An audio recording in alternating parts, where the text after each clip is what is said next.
I wanted to provide some clarification for those of you who are following along with our situation with animal control. I wanted to say that our animal control officer is an amazing lady. She is a homesteader like us. She has animals like us. She even has a livestock guardian dog like us. She understands about farming. She understands about livestock guardian dogs. She understands about even the situation that we're in. Unfortunately, she also has a job to do. It is not our animal control officer that I have a problem with. It is our state animal welfare system. And the problem here is that, as you guys pointed out, despite the number of calls that we have had on us over the years, each and every time it is on us to prove ourselves innocent. Every single time. Now, I know there are a plethora of shitty animal owners out there. And I get that. But I would really like to see our state resources go to help those animals that need our help.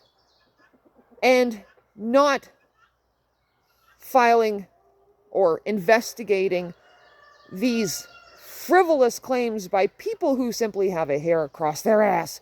Or they come from the city and they're, upset that there's a dog outside. I mean, can you imagine being upset that my dog is penned? God forbid. And like the animal control officer told the caller, that complaint's not a thing. There's no such thing. That's actually the law, that our animals have to be contained. Right? So the problem that we run into is that every time someone calls, animal control will, come out because that's what she has to do. This is her job. Now, she's rolling her eyes just as bad as I am. Trust me. But I'm sure that she's just as tired of this as I am. And much as I would like to invite her in for coffee and cookies or tea or whatever, she drinks tea. She's doing a job. And she can jeopardize her job. And I wouldn't want her to. We need more animal control officers like her.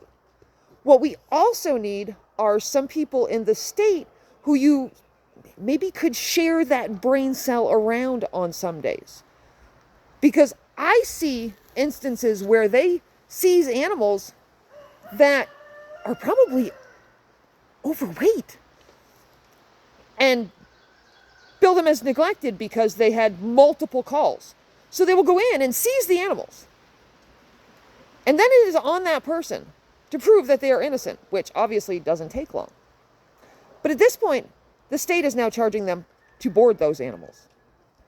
And oftentimes, it's the inability to pay that stops the farmer from being able to get their animals back.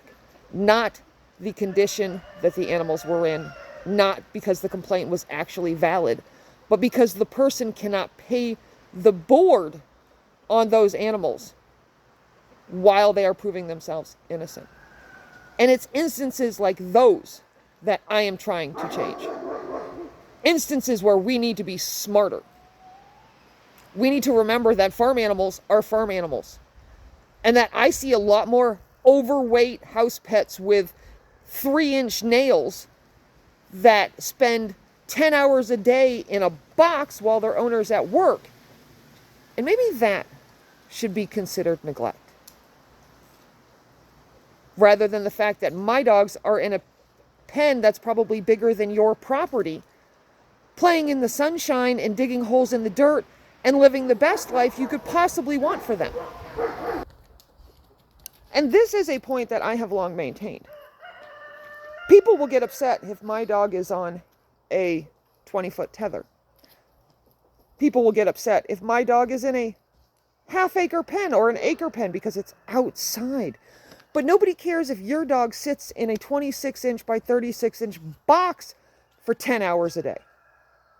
Because they can't see it. They only care about what they can see. Nobody wants to admit that one environment might actually be better than the other.